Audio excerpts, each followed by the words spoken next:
Ons is besig met ons reeks oor die saligsprekinge. Hierdie is ons tweede en laaste week. Volgende week maak ons klaar en vandag se ene wat ons gaan kyk is Matteus 5 vers 9. Geseënd is die vredemakers. So is Matteus 5 vers 9. Geseënd is die vredemakers. Ons lees dit in Matteus 5 vers 9. Soos altyd gaan ek albei verse lees, albei vertalings gaan ek lees. Eers die 83 vertaling en dan die ou vertaling. Geseënd is die vredemakers, want hulle sal kinders van God genoem word. Die ou vertaling, salig is die vredemakers, want hulle sal kinders van God genoem word. Net tot sover, kom ons bid saam. Liewe Here Jesus, ons is dankbaar vir die wonderlike voorreg, Here, om vanoggend hier te kan wees in U teenwoordigheid. Here, ons dink vanoggend aan Tannie Anet wat in die hospitaal is in die intensiewe eenheid. En Tannie Anet Badenhorst, Here, ons bid vir haar dat U werklik vir haar sal aanraak en dat sy vinnig sal aansterk. So ook vir Lourens en die gesin en familie, dat U ook vir hulle sal bystaan in hierdie tyd. Here, ons is dankbaar vir die dokters, hospitale wat U daar gestel het. Ons bid ook, Here, dat U hulle hande werk sal seën. Gee ook vir hulle groot wysheid asseblief. Maar vir elkeen wat vanoggend hier is, Here, ons is dankbaar dat ons weet dat U is hier saam met ons. Ons bid ook vir hulle wat nie hier is nie, welke rede ook. Maar tog, Here, eintlik wil ek vir hulle bid wat lags geraak het. Here, ons wil bid dat U in hulle harte sal werk en dat hulle weer sal terugkom kerk. Asseblief, Here Jesus. Ons weet, Here, daar is soveel mense, nie net hier nie, maar Here, reg oor die wêreld, is daar mense wat wisselvallig is as dit kom by diens bywoning, wat liefde vir U het.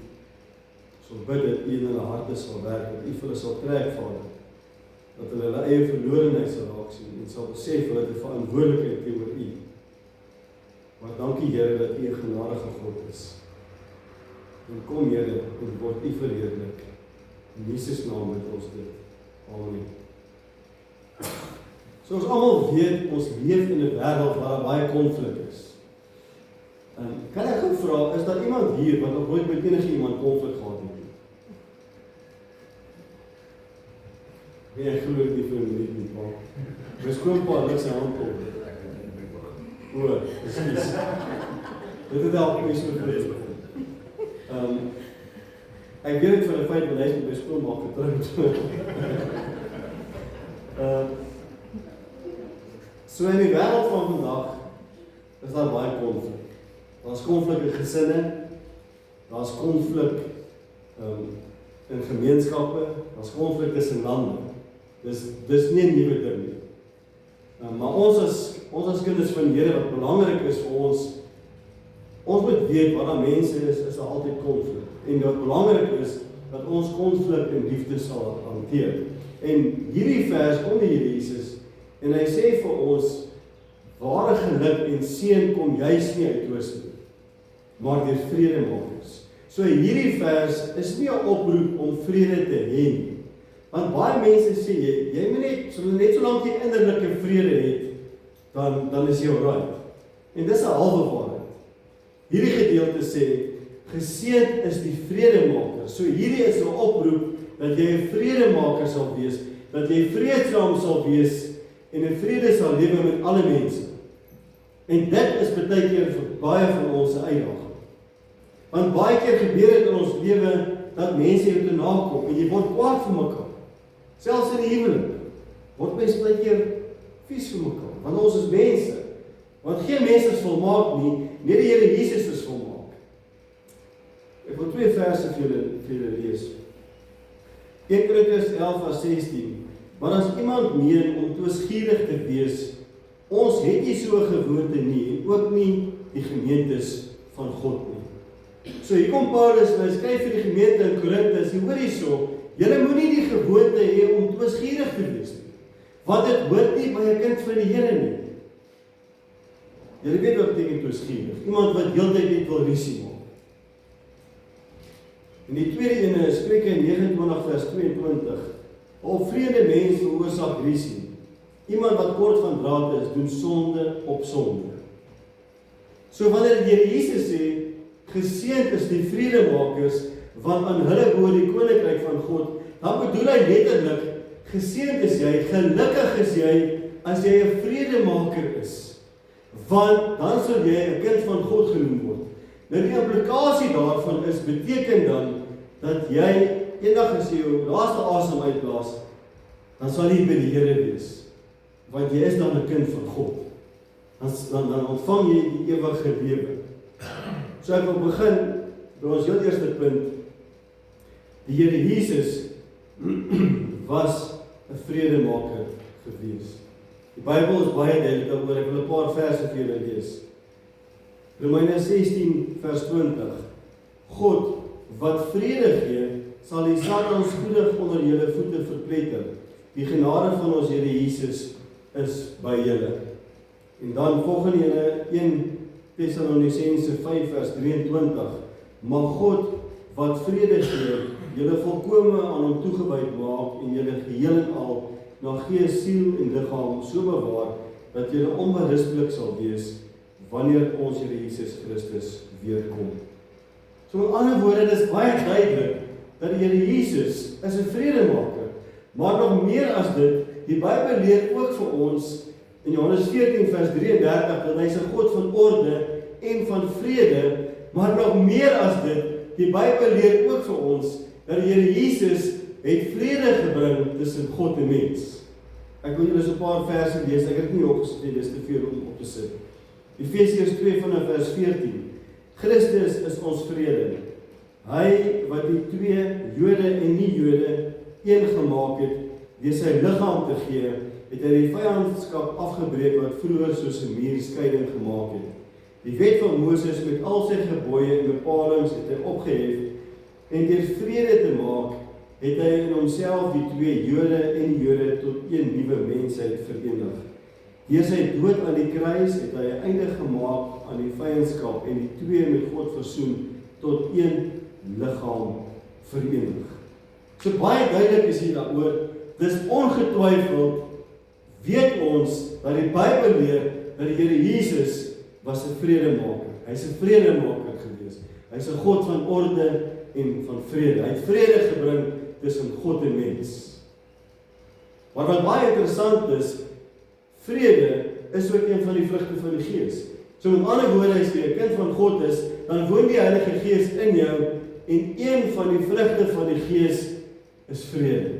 So met ander woorde, dit is iets wat in jou lewe raak gesien moet word. Dis ononderhandelbaar, dis deel van die vrugte van die Gees. So die mense in jou leefwêreld moet kan sien dat jy is 'n vredemaker. Dis moontlik vir jou om in vrede met alle mense saam te lewe. Spreuke 18 vers 7 sê die volgende: 'n dwaase mond is sy ondergang, sy eie woorde is 'n dodelike strik. So met ander woorde, as jy nie wag voor die mond sit nie, dan is jy 'n dwaas. Dis wat die Bybel vir ons leer. So ons as kinders van die Here, ons moet leer om na te streef, om soos die Here te wees.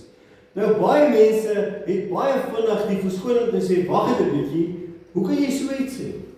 Ek is maar net 'n mens, ek is nie volmaak soos die Here nie. Natuurlik nie. Geen mens is volmaak soos die Here nie, maar dis nie 'n verskoning om na te streef, om soos die Here te wees nie. Want die Here Jesus het self gesê, wees heilig soos ek heilig is. So met ander woorde, dit wat vir die Here belangrik is, moet vir my en vir jou belangrik wees. Dit wat vir die Here sonde is, moet vir my en vir jou sonde wees. Dit wat vir wie die Here liefhet, dit moet ons liefhet. Want sien, dit wys dat jy 'n vredemaker is. Dit wys dat die mense kan sien dat die liefde van die Here woon in jou. En daardeur word die naam van die Here verheerlik. Ons lees in Hebreërs 13 vers 20. God wat vrede gee, het ons Here Jesus wat deur die bloed van die ewige verbond die groot herder van sy kudde is, uit die dood teruggebring. So baie duidelik is dit daaroor, as jy sê jy's 'n kind van die Here, dan moet jy dit nastreef. Dit moet vir jou belangrik wees, om in vrede met alle mense te lewe, maar ook om 'n vredemaker te wees. Nou is die vraag, wat mense dadelik vra, wat beteken dit nou? Maak dit prakties. Hoe kan ek 'n vredemaker wees? So ek sê 2 of 3 punte. Die heel eerste ene is, bid vir mense wat jou te nakom. Matteus 5 vers 44. Maar ek sê vir julle moet julle vyande lief hê en julle moet bid vir die wat julle vervolg. So met ander woorde, waar daar mense is wat baie keer wat jou irriteer, wat jou te nakom, wat dalk iets aan jou doen, jy's reg onskuldig. Wat belangrik is dat jy wat sê jy's 'n kind van die Here, dat jy hierdie persoon dat jy sal verdra met die liefde van die Here. En dat jy 'n vredemaker sal wees. En die maklikste wat jy kan doen vir so 'n persoon is om vir so 'n persoon te begin bid.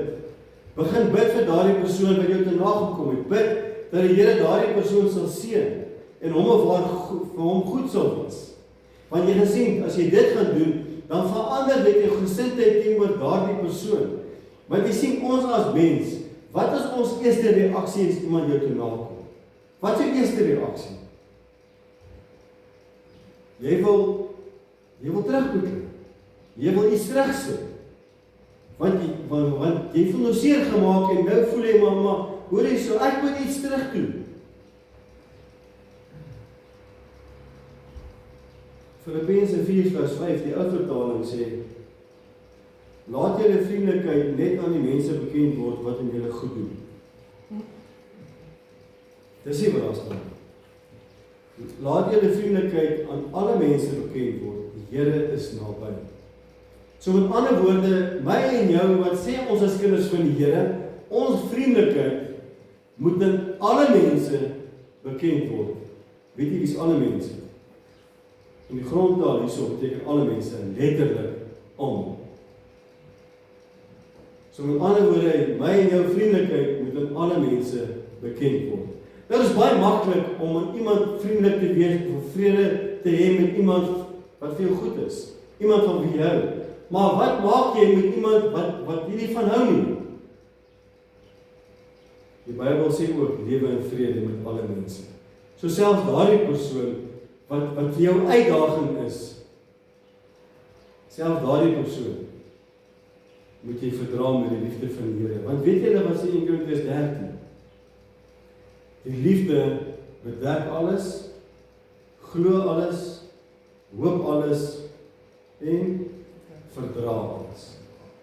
Dis wat liefde doen. Liefde van Christus. Volgende punt. Vertel ander dat die Here 'n vredemaker is. Hoor, dis belangrik. Dis belangrik om vir die ander mense te gaan vertel dat die Here Jesus wat jy aanbid, die Here van die Bybel, hy is 'n vredemaker. Romeine 5 vers 1. God het ons dan nou vrygespreek deurdat ons glo. Daarom is daar nou vrede tussen ons en God deur ons Here Jesus Christus.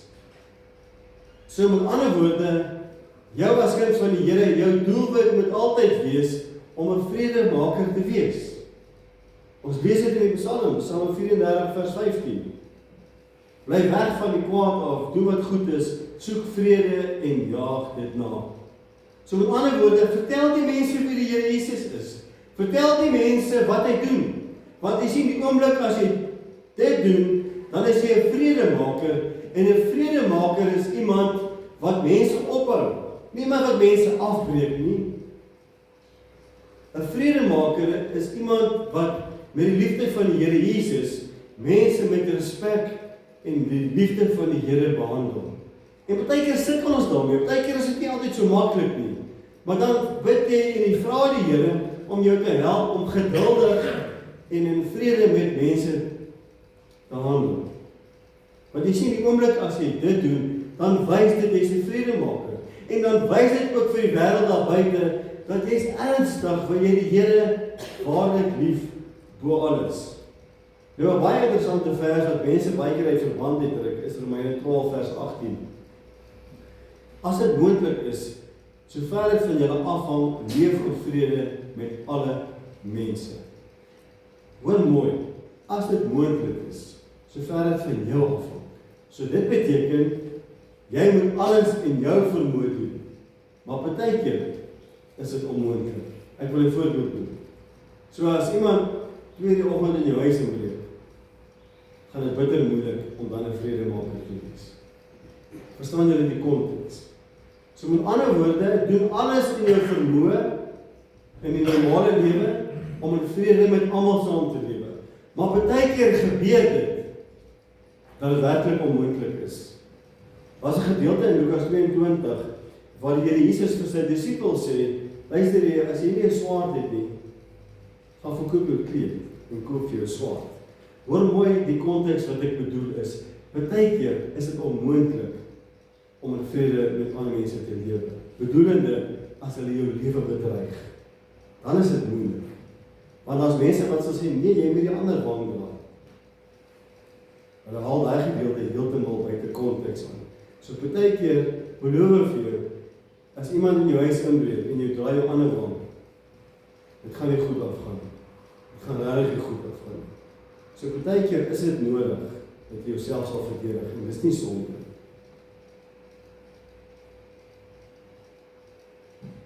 Volgende punt. Bly weg van kinderstories. Ek wou gesê, vroue bly weg van kinderstories, maar ek dink nie dit sou reg gewees het nie. Spreuke 16 vers 28.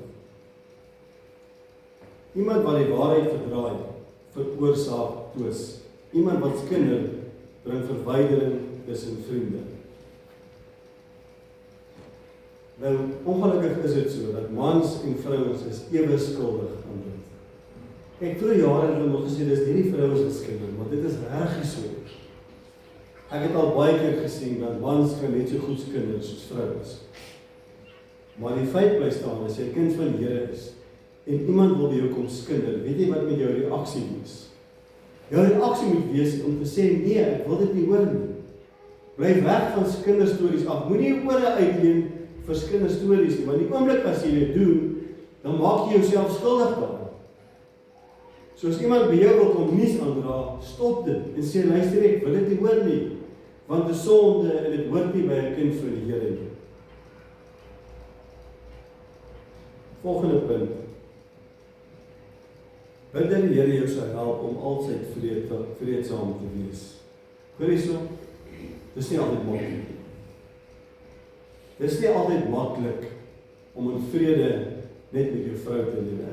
Luister, of kom ek vraag so, as daar enige iemand hier wat getroud is, wat kan sê, luister, ek en my vrou, het toch nooit vir mekaar 'n skewe woord gehad nie. Nee, dis nie die waarheid nie.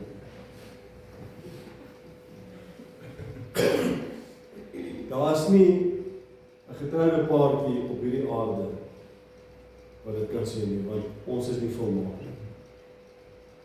Ons word vir mekaar kwaad. En nog vir ander mense ook nog. Ons almal, hoor wat ek sê, ons almal, dit sluit my in. Jy kan my vrou vra. Ek het al baie keer vir haar kwaad geword en sy vir my, ons is nie volmaak nie, hè. Dit help nie, ek staan nie voor en probeer die hoog heilig wees en sê vir julle, ek en my vrou beklei nooit nie. Want ek sal jok, dis nie die waarheid nie. Hoor wat sê Jakobus 3 vers 17. Maar die wysheid wat van bo kom, is allereers sonder bybedoelings. En verder is dit vredelievend, inskikkelik, bedagsaam, vol medelee en goeie vrugte, onpartydig, opreg. Vra die Here om jou te help om mooi en geduldig met mense te werk. Want weet jy hoekom? Die Here Jesus werk so met ons. Die Bybel leer vir ons, die Here hou nie boek van ons kwaad nie. Maar ons as mens doen, ons hou boek van die kwaad. Efesiërs 4 vers 3. Lê julle daarop toe om die eenheid van die Gees tussen julle gesmee het te handhaaf, deur in vrede met mekaar te lewe. So elkeen wat sê hy of sy is 'n kind van die Here, jy moet onthou die dag toe die Here jou gered het. Toe hy jou hele wese verander. En dit beteken dat sy liefde woon in jou. Met ander woorde, die implikasie daarvan is, die uitvloeisel daarvan is, een van die goed is, dat jy 'n vredemaker sal wees. En as jy dit nie is nie, dan kan jy nie sê jy's 'n kind van God nie. Dan kan jy nie sê jy sal die koninkryk van God beerwe nie, want die Here Jesus het gesê, geseënd is jy, gelukkig is jy, as jy 'n vredemaker is, want dan sal jy 'n kind van God genoem word. So as jy nie kan vrede leef saam met ander mense nie, of jy is nie 'n vredemaker nie, dan kan jy nie sê jy is 'n kind van God nie. John Piper, ek weet nie of julle weet wie dit is nie, dit is 'n bekende Amerikaanse teoloog, en hy som hierdie so mooi op, ek wil dit vir julle lees. Geseënd is julle vredemakers wat vir julle vyande bid en julle teestanders met liefde en opoffering groet, soos julle hemelse Vader vir die versoening van mense met God en met mekaar. Want julle sal kinders van God genoem word en die ewige lewe en die koninkryk van julle Vader ontvang. Ons weet dat in die wêreld is daar verdeeldheid en haat. Kyk wat het so rukkie terug met Charlie Kirk gebeur. Dit was haat. Die wêreld is vol daarvan, dis werk van die bose. En daarom is dit so belangrik dat ons wat sê ons is kinders van die Here, want wie is nou eintlik die kerk? Die kerk is nie die gebou nie. Ek en jy wat sê ons is kinders van die Here, ons is die kerk. En daarom is dit belangrik dat ons vir die wêreld sal wys wat vrede en wat liefde is. En liefde en vrede beteken nie dat jy 'n sagmoedige neelsie nie. Dit beteken nie dat jy nie sal opstaan vir die waarheid van die woord nie. Dit beteken dat jy 'n vredemaker sal wees met mense. Ons mag met mekaar verskil. Dis goed. Maar doen dit net in liefde. Net nie haatdraand wees nie. Ek sluit af. 2 verse uit die profeet Jesaja. Jesaja 57. Ja, ek gaan dit vir julle lees. Ek het dit nie opgesit nie, spies. Jesaja 57 vers 19. Ek stel hulle in staat om my weer te loof. Vrede vir die wat ver is. Vrede vir die wat naby is, sê die Here. Ek sal hulle genees. Maar die goddeloses is soos die onstuimige see wat nie tot rus kan kom nie, en waarvan die golwe aanhou om slyk en modder uit te stoot. Vir die goddelose is daar geen vrede nie, sê my God. Baie duidelik. As jy 'n kind van God is, dan sal jy vredemaker wees. Jy sal 'n kind van God genoem word. Maar as jy nie 'n vredemaker is nie, dan sal jy nooit die vrede van God ervaar nie. Dan sal jy nooit 'n kind van God genoem word nie. En dit is tragies en hartseer. Want die einde daarvan is, jy sal hel toe gaan. Kom ons maak die oor toe en ons bid saam. Here Jesus, ons is dankbaar vir die goedheid. Ja Here, dankie ook dat ons weet dat U is 'n vredemaker, 'n God van orde en 'n God van vrede. En Here, baie keer sukkel ons as mens. Here, ons skiet ver te kort as dit kom om vredemakers te wees. En Here, ons kan dit nie sonder U hulp doen nie. Ek bid Here dat U vir ons by die hand sal vat. Lei vir ons Here. Help vir ons om in elke dag in ons lewenswêreld almal sal op ons werk, ons gesinne, ons kinders, ons familie. Ja Here, laat ons werklik in vrede met almal sal saamlewe. Here, dat ons dit sal doen tot eer en verheerliking van U kosbare naam. En dat U naam daardeur verheerlik sal word. Here, U naam wat die naam bo alle name is. Help vir ons Here om waarlik vredemakers sal wees, sodat ons ook Here kinders van God genoem kan word. Here, tot eer van U naam bid ons dit. Amen.